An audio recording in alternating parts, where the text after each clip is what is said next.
सांग मैंने इटा चिन्ही पारुछन का इटा काई झुरी है जे आमर आड़े तो इटा के गेतु झुरी कहसन तुमर आड़े काना कहसन जे कमेंट थी बतावे। इटा के मुई भल से धुई दे किना इथरे टिके नून देमी।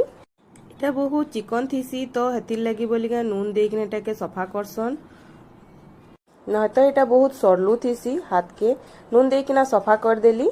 तारपरे मुई इथरे मसला सबू दउछे हल्दी नून जीरा गुण धनिया गुण देमी सबू 2-2 चामच नहीं थिली। आओ अदा लहसुन के टिके बाटी किना रखी थिली हेटा के पके देमी आ सबू के बढ़िया से सानी देमा।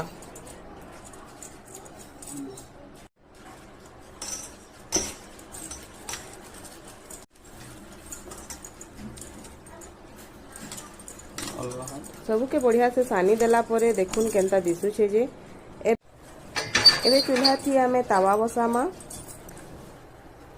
तावा भल से गरम हो गला परे सुरस तेल भल कर टिके देमा। तेल गरम हो गले एबे का आमे माछ सेथरे पके देमा।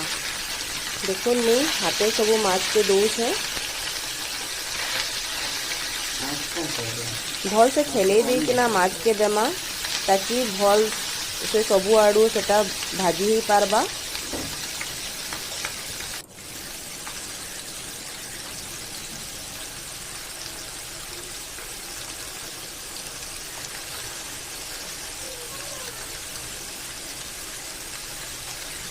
ई माछ खरा मासे ही खाली मिलसी तो हेतिर लगी बोली किना आमे आनी थिलु आउ खाइबार के भी बहुत स्वाद लगती। एबे टिके हेई गलानो तो इटा के पलटी कर देमा।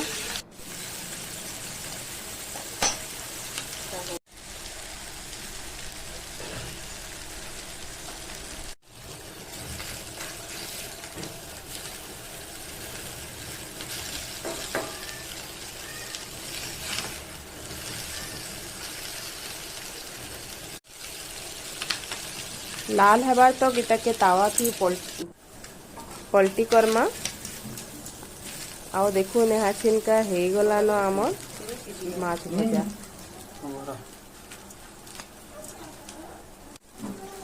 प्लेट थी बहरे देला परे केते सुंदर दिखुछे ना।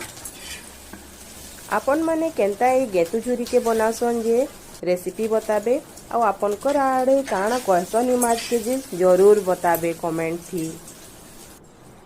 सजावट की जरूर